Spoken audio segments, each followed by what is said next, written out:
Kaya napagkakamalang Isnabero. David Lee Icauco, may health issue sa pagtulog.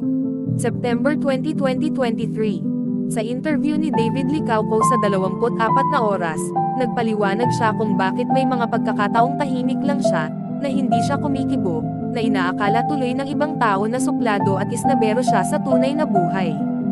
Paliwanag ng binata, ang pagiging tahimik daw niya ay may kinalaman sa kanyang health condition na tinatawag na sleep apnea. Ito ay isang sleep disorder na tumitigil kung minsan ang paghinga ng taong meron nito habang siya'y natutulog, sabi ni David.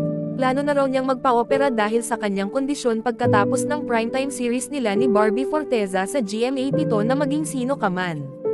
Gusto ko nang magpa-opera after this show, maging sino ka man, so hopefully I find the time na magawa ko yun, kasi I think sleep is the best gift by God, sabi ni David.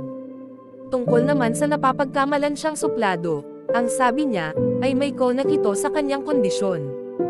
I tend to be, parang iniisip ng mga tao na mataray ako, suplado, but actually may napifeel kasi ako sa umaga na bigat so parang wala ka sa mood, so I had to work out, paliwanag pa niya.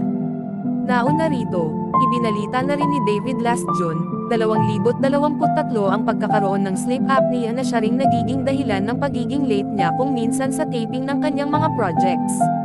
May breathing stops for like mga 30 seconds straight, 24 na times in an hour.